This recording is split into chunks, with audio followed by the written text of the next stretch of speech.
The Imperial War Council chamber vibrated with the low, constant thrum of power conduits buried deep within the Capitol spire. Warm air carried the sharp scent of heated alloys and ceremonial resin, a smell every vorth associated with expansion, with victory. Beyond the curved crystal dome, the night side of the Capitol world shimmered with shipyard lights, thousands of vessels under construction, their engines flaring like newborn stars. Archivist Thren stood alone at the center projection dais, his narrow frame almost fragile against the towering figures surrounding him. Armor plates shifted and clicked as admirals settled into their positions. Weapons officers whispered tactical probabilities. Conquest was expected tonight. Above them, Emperor Krall's holographic throne resolved into full solidity. His massive form leaned forward, for eyes fixed on Thren. "Your report," the Emperor said. Thren's hands moved across the archive controls. The chamber darkened. Stars appeared. A fleet materialized, immense, perfectly ordered, the pride of a long-dead empire. Tactical markers glowed along its formation. Confidence radiated from the geometry alone. Then the markers began to fail. No explosions. No enemy fire. Engines died first. Formation broke. One ship drifted, then another, then dozens. Internal systems collapsed in cascading silence. The once mighty armada became a graveyard of powerless hulls tumbling through vacuum. A murmur spread through the council. Then the second wave appeared. Not warships. Small human vessels emerged from translation. Cargo ships, medical transports, civilian haulers painted in bright identification bands. They moved slowly, deliberately, attaching guidance rigs, towing disabled ships, broadcasting rescue signals. "They are salvaging them," one admiral said. "Rescuing them," Thren corrected quietly. The attacking fleet lost operational capacity within 42 hours. No decisive battle occurred. Within 8 standard years, the empire that launched the attack fragmented and dissolved. The hologram shifted. Another fleet. Another empire. Another collapse. Different methods. Same outcome. Silence settled, heavy and uncomfortable. Admiral Vare stepped forward, his armor scraping sharply against the floor. "Correlation is not causation," he said, voice carrying easily. "These cases show systemic weakness in our predecessors, not strength in the humans." He gestured dismissively at the projections. "They lack centralized command. Their fleets are inconsistent. Their military doctrine varies by region, even by culture. They are fragmented, politically divided, and inefficient." Vare turned toward the Emperor. "Soft prey. Disorganized prey." Several commanders nodded. The projections faded, leaving only the glow of the Capitol world beyond the dome. Thren kept his voice steady. "Every species that has described humans as disorganized did so shortly before losing strategic cohesion." Emperor Krall rose slightly from his throne. The movement alone silenced the chamber. "Our intelligence," the Emperor said slowly, "indicates a newly established human frontier system. Minimal defenses. High concentrations of rare matter. No central fleet presence." A new hologram appeared, an unremarkable star, surrounded by the skeletal beginnings of colonies and mining platforms. "Admiral Vare," Krall continued, "your strike plan." Vare's eyes gleamed. "Surprise, orbital suppression. Infrastructure elimination within 6 hours. Resource extraction secured within 3 cycles. Efficient. Clean. Certain." The Emperor nodded. "The operation is authorized." Around the chamber, armor plates clicked in approval. Fleet deployment orders began streaming across tactical displays. Conquest incense burned brighter. Only Thren did not move. He deactivated his presentation slowly, the darkness returning to the chamber's edges. No one looked at him anymore. Hours later, in a quiet archive chamber far below the council hall, Thren recorded a sealed entry. The only sound was the soft hum of data crystals spinning into alignment. "Directive override," he said. "Private historical annotation." He hesitated, looking at the casualty projections already populating the predictive models. Not battle losses. Structural collapse curves. Economic failure timelines. Political fracture probabilities. He finished the entry in a low voice. "If they proceed, this will not be a war." The archive crystal locked with a soft click. Thren looked up at the live fleet deployment feed, thousands of Vorth ships accelerating toward the human frontier. It will be a lesson. And far beyond the capital system, the invasion fleet crossed the translation threshold and vanished into human space. The alarm didn't sound like a siren. It was 3 calm chimes over the colony network, followed by a woman's voice, steady and almost conversational. Unidentified high-velocity contacts detected at system edge. This is a Level 2 readiness notification. All residents proceed to assigned coordination stations. Maya Alvarez wiped conductive dust from her hands and looked up from the mining rig's open control panel. Level 2. Not a drill.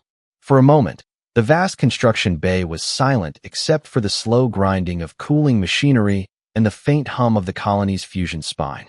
Then everything moved at once. "Okay, you heard it," called Jalen from the catwalk. "Evac teams Alpha and Beta, prep transports. Engineering, we're on conversion priority." No shouting, no panic, just motion. Maya climbed down from the rig, her boots hitting the metal floor with a hollow clang.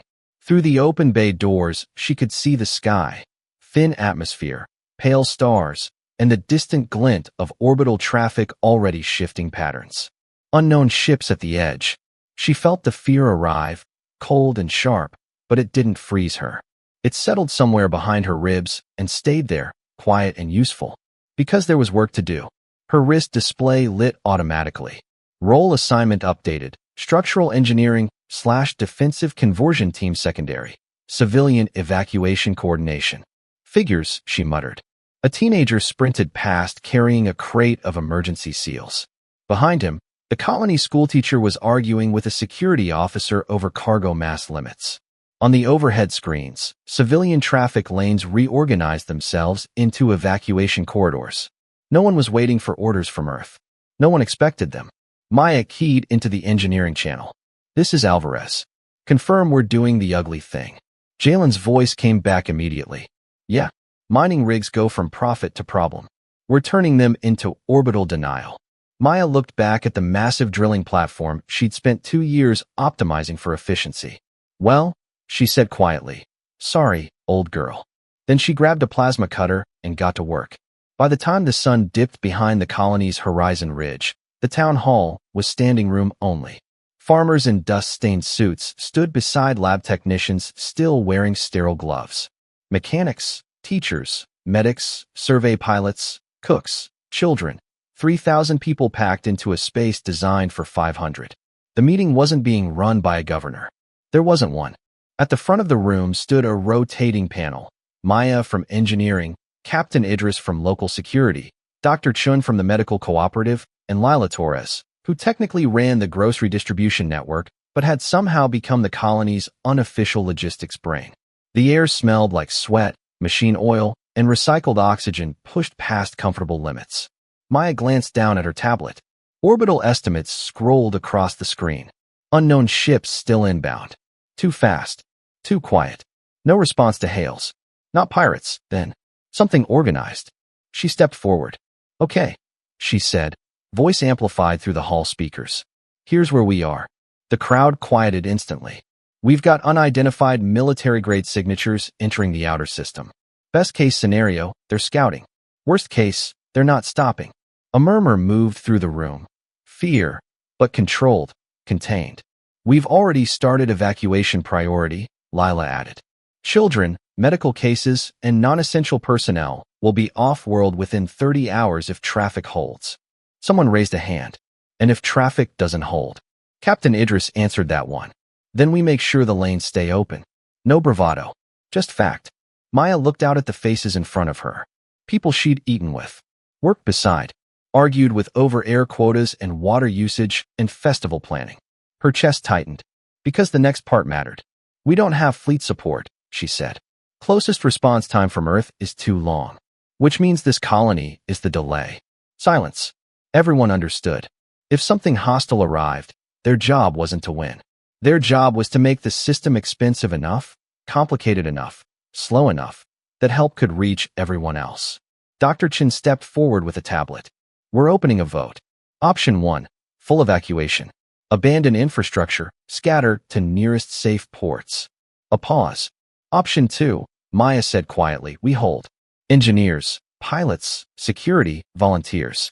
We convert the rigs, the cargo mass drivers, anything we've got. We buy time. The vote went live across every wrist display in the colony. Maya didn't look at the numbers at first. She watched the people instead. Parents leaning toward each other. Old miners nodding before they even checked. A group of teenagers grinning like this was some kind of terrible adventure. Her stomach twisted. This wasn't courage. This was choice. The results came in. Option 2, 78%. A long breath left the room. Maya swallowed, stepped closer to the mic. "We don't fight because we're strong," she said. She hadn't planned the words. They just came. "We fight because someone has to come home." No cheering, just nods. Then the room broke into motion. Teams forming, names being called, equipment lists updating in real time. Decision made. Work began. In orbit, the captured Dominion reconnaissance probe watched everything. It had been snared 3 hours earlier by a maintenance drone and brought into a fabrication bay. Human technicians had opened its casing carefully, almost respectfully, then routed its passive sensors into the colony network. They knew it was watching. They left it watching. Through its optical feeds, the probe recorded civilians in construction exosuits reinforcing shield housings. It recorded children being loaded onto transports while their parents stayed behind. It recorded scientists rewriting mining algorithms to calculate projectile trajectories. No central command node. No military perimeter separating combatants from non-combatants. Every human was doing something different. Every human was moving toward the same goal. The probe's behavioral analysis routines attempted classification. Population type, civilian population type, industrial population type, military. The categories failed. Below, on the surface, Maya guided a massive drilling arm into a new alignment, converting it from extraction mode into a crude but powerful mass accelerator. Her muscles ached. Her hands were shaking. She was afraid. Of dying. Of failing. Of the empty homes that might be left behind. But beneath the fear was something steadier. They weren't waiting for rescue. They weren't waiting for orders. They were buying time for strangers they would never meet. Above the colony, evacuation ships lifted in a steady stream, engines burning bright against the dark. At the edge of the system, the first Dominion signatures crossed the outer marker. And instead of a panicked, leaderless settlement, they were about to meet a population that had already decided what it was willing to sacrifice. The Chamber of the Galactic Intelligence Consortium was built for distance. Distance between species. Distance between emotions. Distance between decisions and consequences. Hundreds of observation tiers circled a vast hollow sphere, each section sealed behind its own environmental barrier. Methane fog drifted in one quadrant. Liquid suspension tanks glowed faintly in another. In the upper tiers, avian delegates perched along crystalline rails, feathers flickering with nervous light. At the center, a shared holographic volume displayed a single system. A young human colony, mining infrastructure, orbital traffic, and, just beyond the outer marker, the advancing fleet of the Fourth Dominion. Session 44,882 is now active, announced the Neutral Adjudication Intelligence. Its voice carried simultaneously in 16 chemical, acoustic, and electromagnetic formats. Topic: Predictive analysis of human response to external aggression. Voting sigils appeared above each delegation, color-coded by stance. Observe, intervene, withdraw, sanction. Most already glowed observe. From a temperature-stabilized chamber near the lower ring, Archivist Thrin of the Fourth Dominion stood rigid, his presence as a non-voting observer marked by a thin amber outline around his projection. His empire had not requested this session. The galaxy had. At the center of the sphere, the Dominion fleet expanded into formation graphics, clean, hierarchical, precise. A second layer appeared beside it. Human activity. Thousands of independent signals. Civilian traffic rerouting. Mining platforms changing orientation. Local communications exploding in density. The patterns did not match any known mobilization doctrine. From the methane tier, a thick-bodied delegate of the Ra Collective pulsed a question. Clarification: where is the human command authority? The consortium intelligence paused. No centralized command structure detected. Murmurs rippled through the chamber, color shifts, pressure fluctuations, electromagnetic flickers of disbelief. From the avian tier, a sharp-voiced analyst spoke. Then the response is uncoordinated. Collapse probability increases. The central display zoomed in. Human evacuation lanes formed with mathematical efficiency. Orbital platforms repositioned into overlapping fields of fire.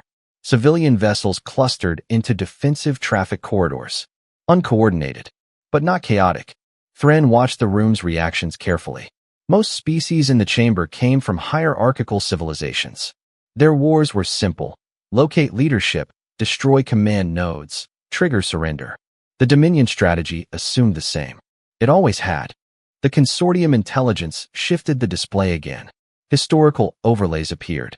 Empire after empire. Different species. Different eras. Each projection began the same way. A fleet entering human space. Each ended the same way. Fragmentation graphs, economic collapse curves, political disintegration timelines. From a liquid tank near the upper ring, the slow, resonant voice of a pelagic historian filled the chamber. Pattern identified. Human conflicts do not end at military defeat thresholds. The display showed a familiar sequence. Infrastructure destroyed. Urban centers damaged. Supply networks disrupted. In most civilizations, the next phase would be negotiation. In human cases, the response curve bent sharply upward instead. Civilian production surged. Decentralized manufacturing nodes appeared. Communication density increased. Resistance activity multiplied. They escalate after loss, the historian concluded. From the raw collective came a pulse of confusion. Why continue after strategic failure? Another delegate answered before the intelligence system could. Because humans do not define war as a military condition. The display shifted again. Images from past conflicts filled the sphere. Farmers operating weapons platforms, students running logistics networks, commercial corporations producing military hardware without state authorization. No clear boundary between civilian and combatant. No single structure to disable. The pelagic historian dimmed its lights in what its species used for unease. They convert society into a weapon. The chamber grew quieter. At the center, predictive models updated in real time. Dominion victory probability remained high in early engagement phases. Long-term stability projections did not. A red curve appeared beneath the Dominion emblem. Empire integrity risk, severe, 12-year horizon. In the lower tiers, discussion channels opened. From the avian delegation, recommend diplomatic pressure on Dominion. Risk extends beyond regional conflict. From the methane tier, objection. Human capability remains inconsistent across systems. Lack of standardization indicates weakness. Another voice joined. Mechanical, precise, from a machine symbiote civilization. Correction. Variability increases adaptation speed. Prediction error margins expanding. The chamber's voting sigils flickered as positions shifted. Observe. 63% intervene. 18% withdraw. 11% sanction. 8%. At the edge of the sphere, Thren requested private channel access. Permission granted. His projection shifted into a smaller, isolated window beside the delegation of the Lethari, an old, neutral species known for long memory and longer caution. Their representative appeared as a tall silhouette of layered light. You requested confidential communication, archivist, the Lethari said. Thren hesitated. Below them, the central display showed the Dominion fleet accelerating toward the human system. Human traffic increased. Civilian ships still launching. Still organizing. Still not surrendering. Our models assume collapse if their infrastructure is destroyed, the Lethari said gently. Your government shares this assumption. Thren's voice was quiet. That assumption is incorrect. The Lethari's light patterns shifted, attentive. Thren brought up one final archive layer. Classified. Dominion internal analysis. Not shown to the full council. It displayed the same curve the consortium had generated, but extended further. Year 12. Year 15. Year 20. Dominion political stability probability fell below survivable thresholds. Economic autonomy loss. Peripheral rebellions. Trade isolation. Systemic failure. This is not military defeat, Thren said. This is structural erosion. The Lethari studied the data for a long moment. Then why proceed, they asked. Thren looked down at the central display. At the fleet. At the human colony still burning with activity instead of fear. Because, he said softly, They believe humans fight like everyone else. The Lethary's light dimmed. Will they surrender if the colony is destroyed? Thren's answer came without hesitation. No. He paused, then added the part that had kept him awake since the council session. Humans don't break. On the main display, the Dominion fleet crossed the system boundary. Human signals surged. Evacuation lanes tightened. Orbital platforms powered up. Thren watched the projections update again. Prediction uncertainty expanding. Outcome confidence dropping. They adapt, he said quietly. The Lethary's voice was almost a whisper.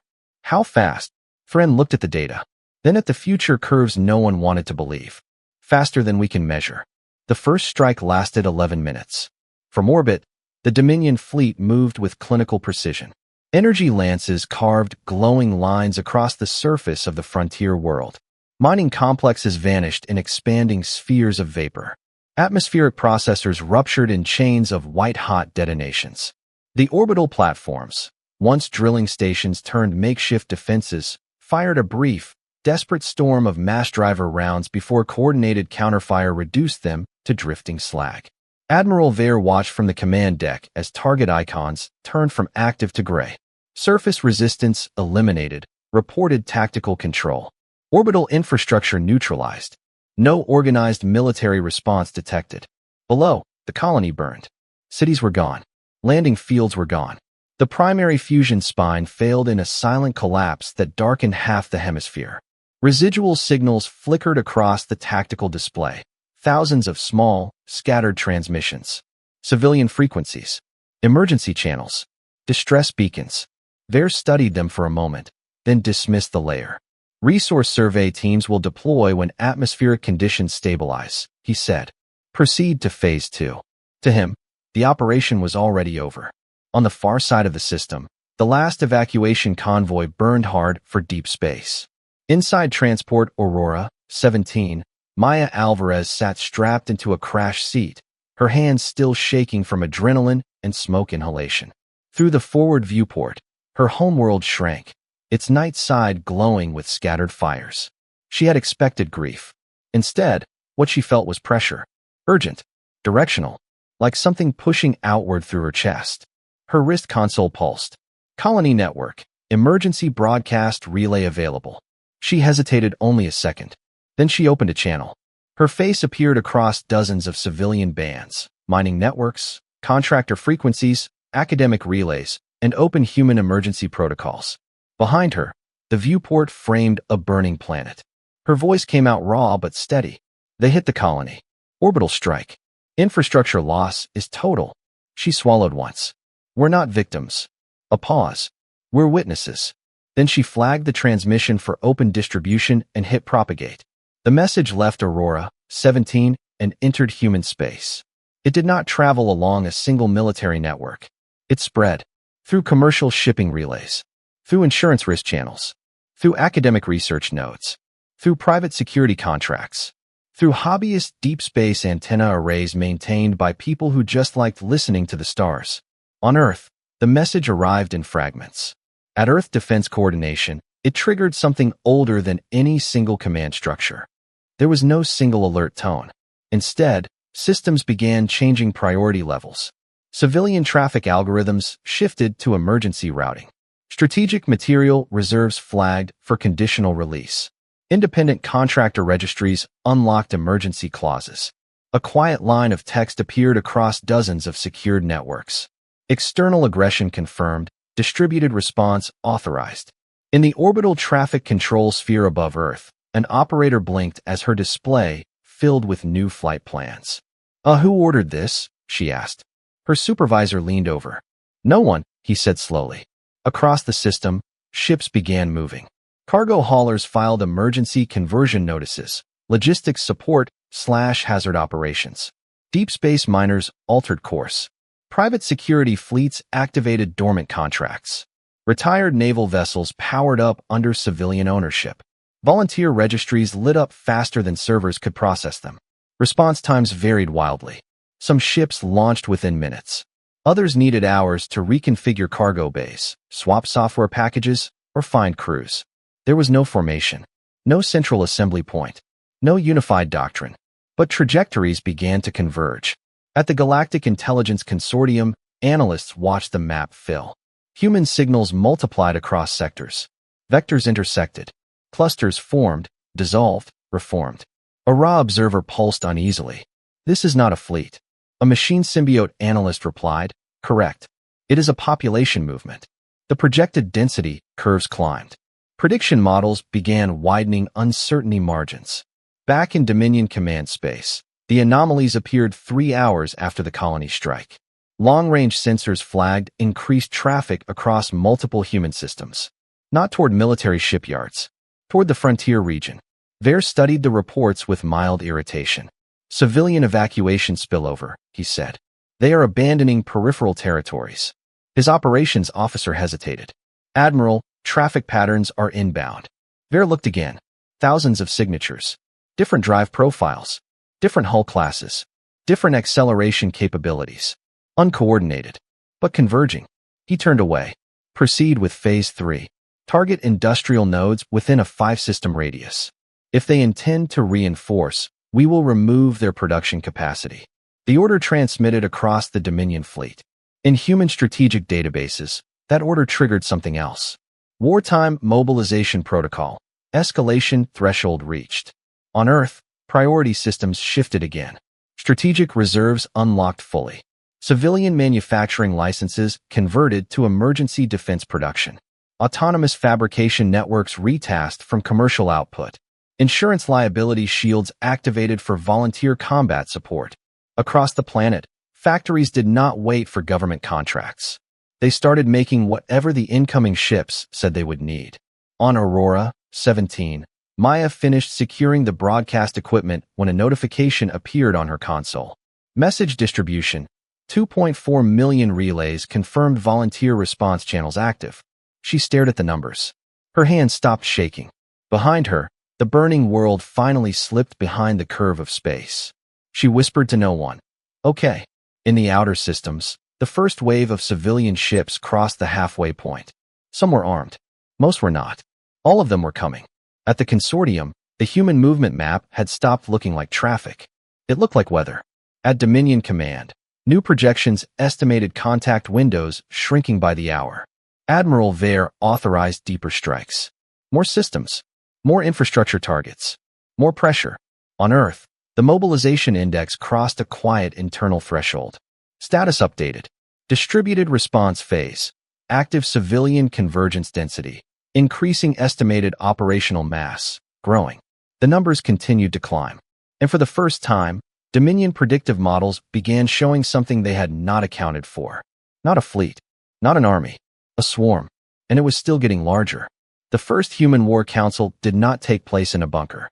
It happened on a video call that kept crashing. 37 windows filled the screen. Military planners, logistics executives, software engineers, shipping union reps, 2 university researchers who had joined from a lab at 3 in the morning, and a retired admiral whose microphone kept muting itself every time he leaned back. There was no single authority over the meeting. No formal command structure. Just a shared document labeled. Problem: Dominion Fleet Operational Superiority. Someone had typed beneath it. Goal: make their advantage irrelevant. Maya watched the call from the engineering deck of a converted cargo carrier, still en route to the frontier. She wasn't military. Most of the people on the call weren't either. That was the point. They're expecting fleet engagement, said a woman from strategic analysis. They're built for decisive battles. Command chains.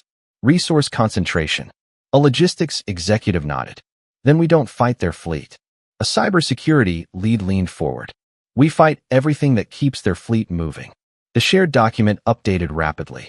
Targets: fuel supply chains, refinery control systems, navigation databases, financial settlement networks, predictive maintenance, AI, interstellar freight routing. Someone hesitated. That's not warfare. That's infrastructure collapse. The retired admiral finally got his microphone working. War isn't ships, he said. War is everything. Silence followed. Then the work began.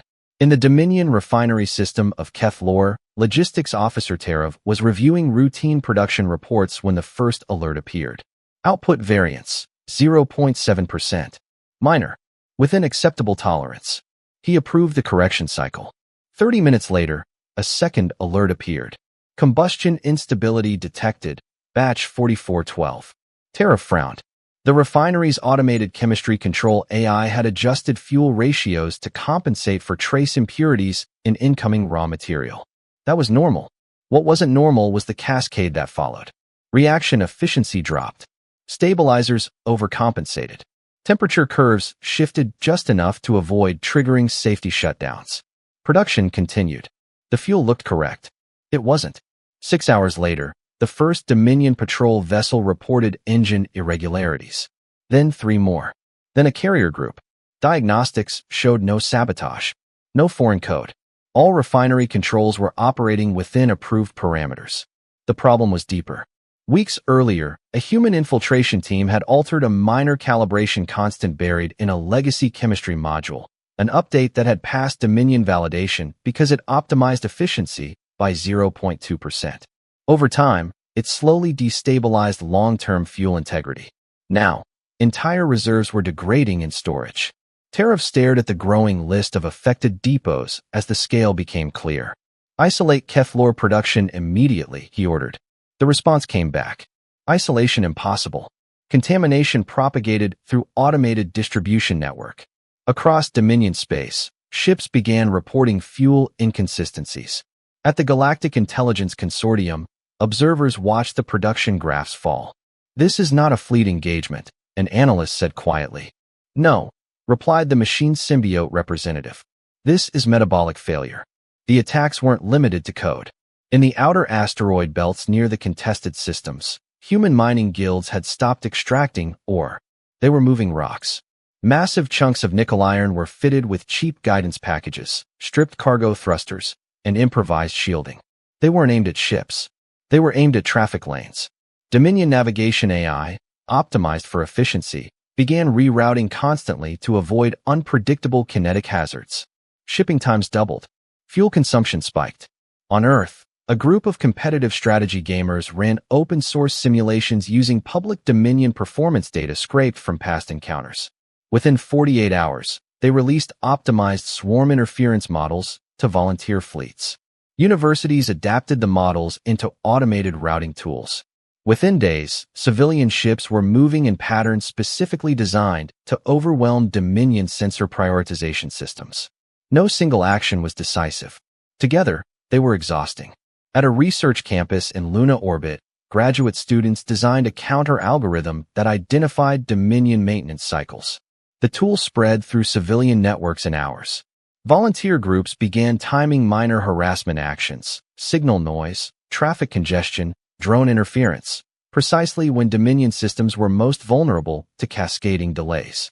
At Dominion Command, Admiral Vare received the first consolidated logistics report. Fuel reserves, unstable. Transit times, increasing. Maintenance backlog, rising. Operational readiness, declining across multiple sectors. Identify the attacking force, he ordered. There is no identifiable force, his intelligence officer replied. Instead, the display filled with thousands of small disruptions. Different origins, different methods, different timing. No central command signature. At the consortium, observers watched something new appear on predictive models. Human losses occurred regularly. Individual ships were destroyed. Harassment teams intercepted. Malware nodes purged. But the response rate never dropped. Every removed node was replaced. Every disrupted channel rerouted. This is statistically anomalous, the raw collective pulsed. The machine symbiote responded, incorrect. This is distributed redundancy. On Aurora, 17, Maya stood beside a sensor console as their cargo ship released a cluster of modified survey drones into a busy Dominion logistics corridor. The drones weren't weapons. They broadcast legal civilian traffic signals. Thousands of them. Within minutes, Dominion routing systems flagged the area as high-density navigation risk. Freight traffic slowed. Priority lanes rerouted. Delivery schedules slipped. Maya watched the confirmation light blink green. It felt small, almost pointless, but her console showed the aggregate effect. Across hundreds of systems, thousands of people were doing their own small, almost insignificant part. And the Dominion's operational curve was bending. At Dominion Command, Vare stared at the updated projections. There had been no major battle. No decisive defeat. But fleet readiness was dropping faster than combat losses could explain. He turned to his intelligence officer. Where is their command? The officer hesitated. We cannot identify one. At the consortium, the analysts reached the same conclusion. Humans weren't fighting a war. They were turning their entire civilization into friction. And no matter how many individual points the Dominion removed, the resistance never slowed. Admiral Vare did not consider the decision extreme. He considered it corrective. For weeks, Dominion projections had shown the same troubling trend. Operational efficiency falling, logistics strain rising, human interference multiplying faster than it could be eliminated. No decisive engagement. No central target. No way to force conclusion. Humans were not fighting a war. They were refusing to let it end. Their resistance depends on distributed industrial capacity, Vare said to the Strategic Assembly. If they cannot produce, they cannot adapt. A target sphere appeared above the table. Helios Delta system population, 11.2 million primary output, civilian fabrication, autonomous manufacturing, logistics routing hubs. No major fleet presence. No strategic weapons. Perfect. The objective is deterrence, Vare continued. We demonstrate that continued resistance results in unacceptable systemic loss. The weapon authorization glyph glowed red. Several officers hesitated. The stellar ignition array had been banned by multiple interstellar conventions after earlier catastrophes. It did not simply destroy infrastructure. It destabilized a star's outer layers. A controlled, localized flare. Temporary, in theory. Estimated casualties? One officer asked.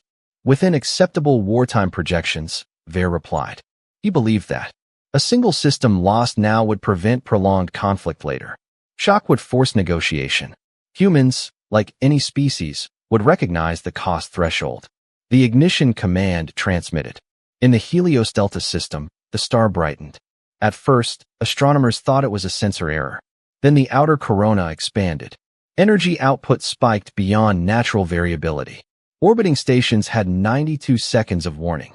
The flare reached the inner worlds as a wall of radiation and plasma. Atmospheric ignition followed. Cities vanished in light. Communication networks went silent in under 3 minutes. The system did not explode.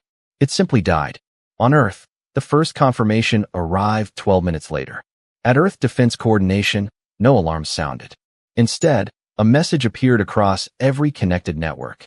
Helios Delta, signal loss cause, stellar event, artificial signature confirmed. For a moment, nothing happened. Then the Global Memorial Protocol activated. Not by government order. Automatically. Every public display switched to a single image, Helios Delta's star, captured from archival observation. Across cities, factories, orbital stations, ships, classrooms, and transit systems, human activity slowed. Then stopped. In New Delhi, traffic halted without instruction. In Lagos, construction cranes froze mid-lift. On Luna, fabrication lines powered down in sequence. No one had ordered a shutdown. No one needed to. On Aurora, 17, Maya was in the engine bay when the notification reached her visor. She read the casualty estimate once.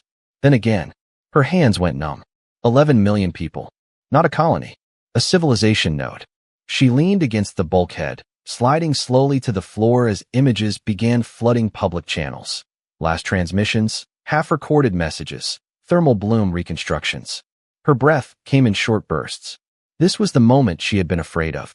The point where grief stopped being steady and became sharp. Where anger started looking like something easier. Around her, the crew gathered in silence. No one spoke. No one gave orders. For 3 hours, human space held still. Then the Earth Memorial broadcast began. A single stage. No national symbols. No political insignia. Representatives from every major region stood together. Governments that had been negotiating trade disputes days earlier, factions that had spent years in diplomatic conflict. The speaker was not a military officer. She was a logistics coordinator from Helios Delta, recovered from an off-system transit convoy. Her voice shook at first. They thought this would stop us. The global feed showed casualty projections updating behind her. They thought we would choose survival over each other. She took a breath. They're wrong. Across Earth, systems came back online. But not to normal operations. Mobilization indicators surged to levels never recorded. Volunteer registrations exceeded processing capacity within minutes. Industrial conversion requests multiplied faster than authorization systems could approve. On the Galactic Intelligence Consortium, observers reacted with alarm. The raw collective pulsed urgent concern. Human emotional response indicates instability. Probability of retaliatory escalation increasing. A pelagic historian dimmed its lights. Recommend distancing from human alliances. Several neutral species began quietly withdrawing diplomatic personnel from joint facilities. They misunderstood three things at once. First, they assumed human unity meant centralized war control. Second, they interpreted the memorial shutdown as preparation for vengeance rather than coordination. Third, they believed escalation meant weapon development. They were wrong. Human production increases were not focused on weapons. They were focused on logistics, transport capacity, repair infrastructure, communication bandwidth. Humans were not preparing to destroy the Dominion. They were preparing to endure it. But from outside, the surge looked like something else entirely. On Aurora, 17, Maya stood alone at the observation window hours after the broadcast. The anger was still there. Hot. Heavy. She imagined Dominion worlds. Dominion cities. Dominion civilians who had no idea what their leaders had just done. For a moment, the thought of making them feel the same loss felt justified. That scared her more than the grief. Because that wasn't why they were fighting. Behind her, the ship's systems chimed. Incoming civilian convoy requests escort assistance. Work. She wiped her eyes and turned back toward the engineering deck. At the consortium, Archivist Thrin watched the Helios Delta data arrive. Casualty curves. Energy signatures. Confirmation of stellar ignition deployment. He closed his eyes. There was a threshold in every historical case.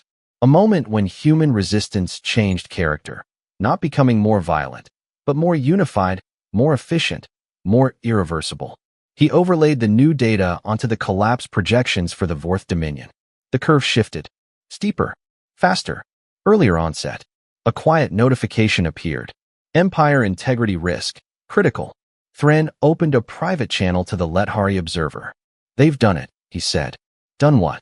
Thrin looked at the human mobilization graphs climbing across half the galaxy. They crossed the line that makes humans stop thinking about winning. He paused. And start thinking about finishing. The first failure did not look like an attack. In the capital system of the Vorth Dominion, Emperor Kral was reviewing fleet readiness projections when the economic display beside his throne flickered. Trade settlement latency, plus 3.2%.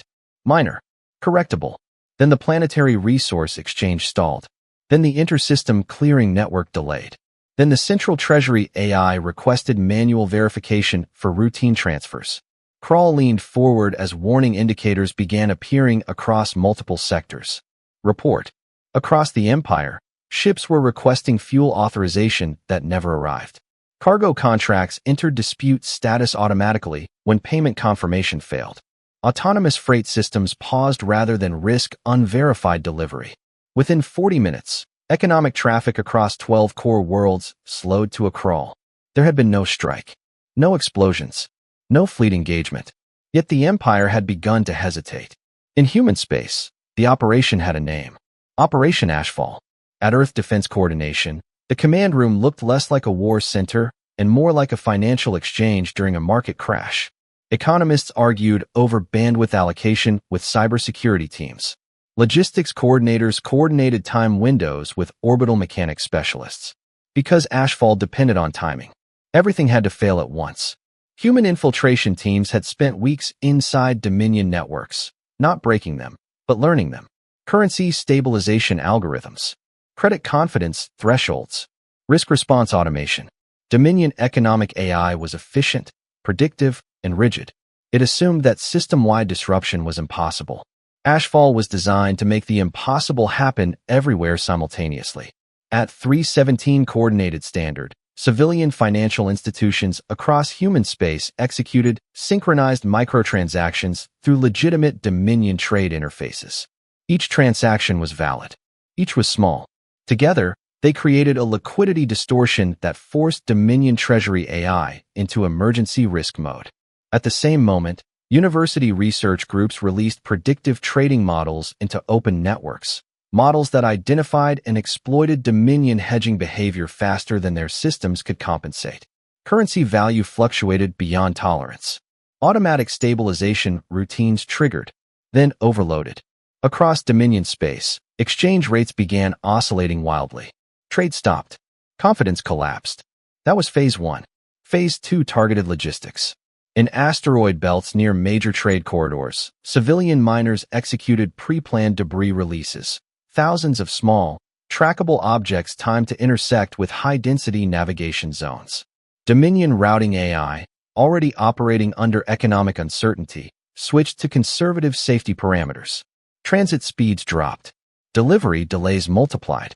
Manufacturing AI, dependent on just-in-time resource delivery, began shutting down production lines to avoid waste. Phase 3 was quieter. Civilian hackers, many of them working from personal terminals, activated dormant access points seeded weeks earlier into regional governance networks. They didn't erase data. They introduced doubt. Population counts varied slightly between systems. Energy demand forecasts conflicted with historical patterns. Maintenance schedules contained subtle inconsistencies. Dominion governance AI did what it was designed to do. It escalated uncertainty to higher authority. Higher authority systems received thousands of escalation requests simultaneously. Decision latency increased. Automation paused. Across core worlds, infrastructure slowed, then stopped. On Aurora 17, Maya stood inside a converted communications bay, surrounded by portable quantum relays scavenged from 3 different ships. Her team wasn't targeting economics. They were targeting the Stellar Ignition Network. Dominion Command had moved the weapon control architecture after Helios Delta, decentralizing authorization across multiple relay nodes. Humans had found them. Maya's job was to overload the authorization consensus protocol. If the network lost synchronization, the weapon system would lock itself into permanent safety mode. But the relay they needed to access sat inside a high-security Dominion signal corridor. They couldn't hack it remotely. So they had moved a civilian ship into the corridor and were flooding the local bandwidth with authentication requests designed to mimic legitimate emergency overrides. The ship's reactor warning lights were already blinking yellow. Thermal load? Maya asked. Climbing, her tech replied. We've got maybe 6 minutes before the comm array cooks itself. Keep pushing. If the array failed early, the network would recover. If it held long enough, the consensus timer would break. Across Dominion space, stellar ignition control nodes began reporting synchronization errors. Authorization confidence dropped, then dropped again. In the capital system, Krall's tactical display lit with new alerts. Economic paralysis spreading across core sectors. Logistics gridlocked. 3 major planets reporting rolling power failures as energy distribution AI refused to operate under conflicting demand data. And now, stellar network status degraded, an officer reported. Krall rose to his full height. Enemy fleet location? There is no fleet, Majesty. At that moment, Maya's console flashed. Consensus failure detected stellar ignition network. Safety lock engaged. The communications array behind her emitted a sharp metallic crack as cooling systems failed. The ship went dark for half a second before emergency power restored minimal systems. They had lost the relay, but the network stayed locked. Maya leaned back against the console, shaking. Multiple human systems were now safe. On the Dominion capital world, night fell early. Power grids shut down across entire continents when energy balancing AI entered protective standby. Orbital traffic froze as navigation authority failed. Military fleets reported fuel rationing due to unresolved Treasury authorization. Communication delays stretched from seconds to minutes, then hours. No battles, no bombardments, just silence spreading through the Empire's nervous system. At the Galactic Intelligence Consortium, the collapse curves updated in real time. Projected military losses remained minimal. Projected governance failure crossed the irrecoverable threshold. In a private channel, the Council demanded explanation. Archivist Thren stepped forward. They did not destroy your fleet, he said. On the central display, Dominion ships appeared, intact, armed, operational. But stranded, fuel restricted, orders delayed, supply chains frozen. Thren looked at the widening dark across the Dominion's core worlds. They removed your ability to be an empire. The surrender did not arrive as a declaration of defeat. It arrived as silence.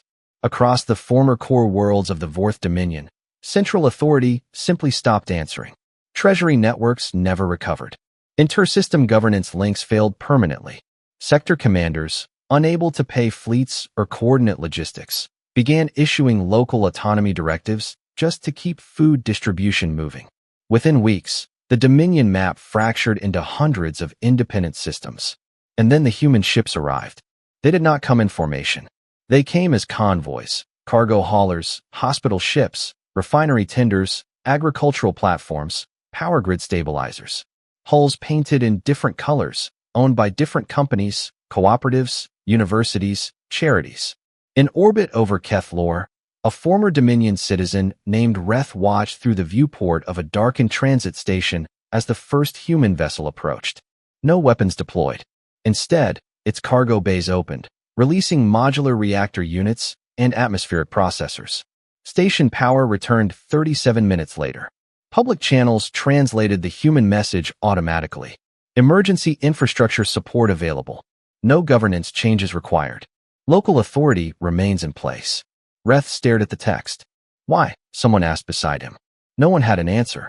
Across former Dominion space, the same pattern repeated. Human engineers worked alongside local technicians. Supply chains restarted. Medical shipments arrived without military escort. Data networks came back online using open standard systems that any planet could maintain independently. There were no occupation flags, no tribute demands, just repair schedules. On Aurora 17, now operating as part of a reconstruction fleet, Maya stood inside a mobile fabrication bay as a group of former Dominion engineers examined a power distribution module. It's decentralized, one of them said slowly. There is no central control authority. Maya nodded. If a node fails, the rest keeps running. The engineer hesitated. But then, who commands it? No one, she said. Everyone who maintains a piece of it. The idea clearly unsettled him. Human reconstruction protocols avoided one thing deliberately: dependency. Power grids were modular. Communication networks were open source.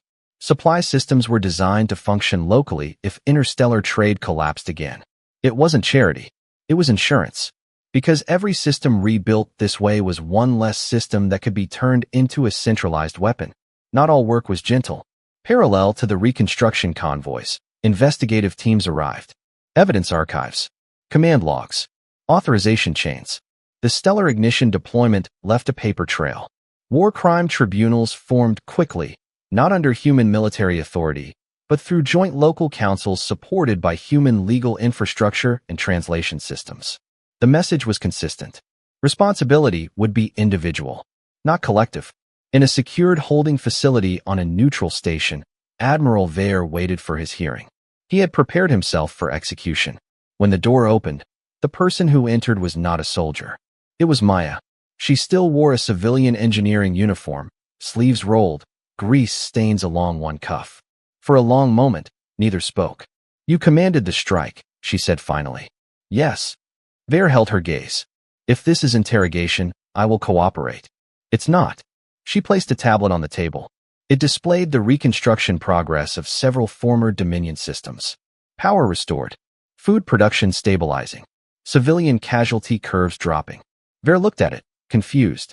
You destroyed our empire, he said. Why rebuild it? We didn't destroy your people, Maya replied. He searched her expression for anger, for accusation. There was grief there, and exhaustion, but not hatred. You expect loyalty? He asked. No. Submission? No. He frowned. Then what is this? Maya leaned back slightly. Winning isn't revenge, she said quietly. It's making sure this never happens again. Vare studied the data again. Decentralized systems. Local autonomy. Infrastructure that could not be easily centralized for war. Slowly, he understood. They weren't rebuilding the Dominion. They were making sure nothing like it could exist again. At the Galactic Intelligence Consortium, Archivist Thrin finalized the conflict record. The classification took longer than expected. There had been combat losses, certainly. Civilian deaths. Economic devastation. Entire regions destabilized. But the decisive phase had not been military. He entered the final summary. Conflict outcome. Governance collapse via distributed civilian action primary mechanism. Economic, logistical, and structural destabilization post-conflict phase. Reconstruction without territorial annexation. He paused before adding the final note. This is the first recorded interstellar war resolved primarily through systemic failure rather than battlefield defeat. Around him, the consortium displays showed former Dominion systems stabilizing one by one. Not conquered. Changed. Thren sealed the archive. For the first time since the war began, the collapse projections had stopped updating. The empire was gone. The people remained. And the systems replacing it were far harder to turn into a weapon again. The doctrine was passed without debate. In the central chamber of the Galactic Council, voting sigils lit in sequence. Methane pulses, light pattern affirmations, electromagnetic acknowledgments. Species that had argued for centuries over border disputes and trade tariffs recorded unanimous agreement in less than 6 minutes. The text appeared in the shared archive. Human engagement protocol: conflict with humanity constitutes total systemic risk. Projected outcomes include economic destabilization, governance fragmentation, and long-term structural loss independent of military victory conditions. The chamber remained quiet long after the vote closed. No one celebrated. The models displayed beside the resolution told the story clearly. The Fourth Dominion had not lost a war in the traditional sense. It had ceased functioning. Across former Dominion territory, star maps changed slowly, then faster. Central authority markers vanished. In their place, new identifiers appeared: local cooperatives, regional councils, trade collectives. And then a new layer began spreading between them. Human Cooperative Network. Open access node available. No membership requirement. No security treaty. Just shared logistics standards, open communication protocols, and decentralized trade clearing that any system could join or leave without penalty. Many did. Not because humans demanded it, because it worked. Cargo moved faster. Resource shortages balanced automatically. Power grid software adapted itself to local conditions instead of enforcing a central model. The network didn't look like an empire. It looked like infrastructure, and it kept growing. At a university world in the Pelagic territories, a lecture hall filled with students watching archived human emergency coordination footage. On another world, a machine symbiote collective ran simulations of decentralized governance models based on human municipal systems. The Ra Collective, once critical of human emotional volatility, now studied human grief response patterns as a form of adaptive resilience. The misunderstandings were fading. Humans were not chaotic. They were flexible. They were not aggressive. They were persistent.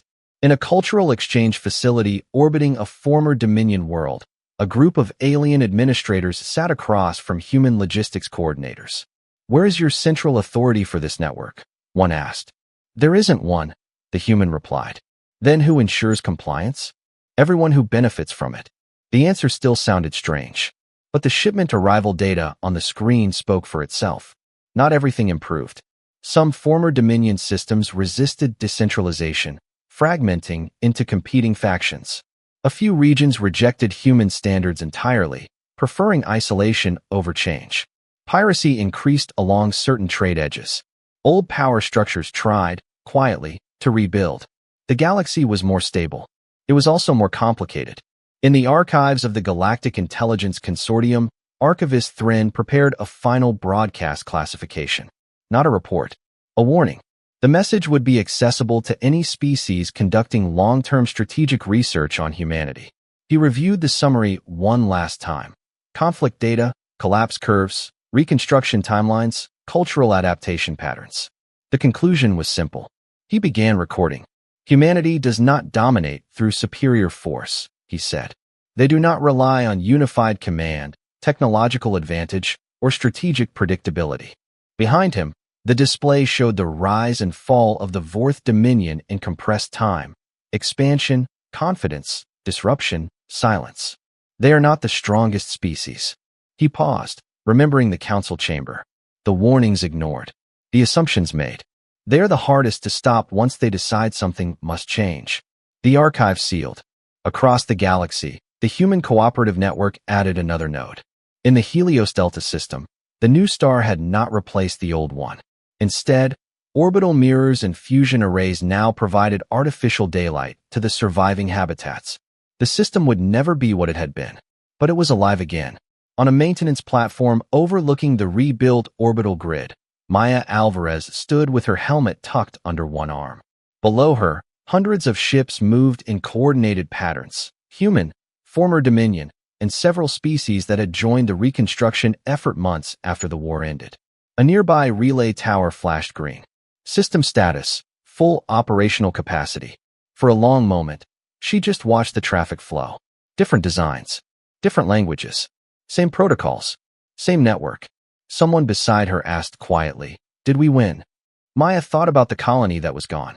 Helios Delta. The people who hadn't come back. About the cost. Then she looked at the system lights coming online one by one, spreading across the dark like a slow sunrise. "We don't burn empires," she said softly. Another cluster of habitats connected to the grid. Power stabilized. Communications synchronized. Trade lanes reopened. Maya exhaled. "We outlast them." Above the platform, a convoy departed for the next system requesting assistance. And the network kept growing.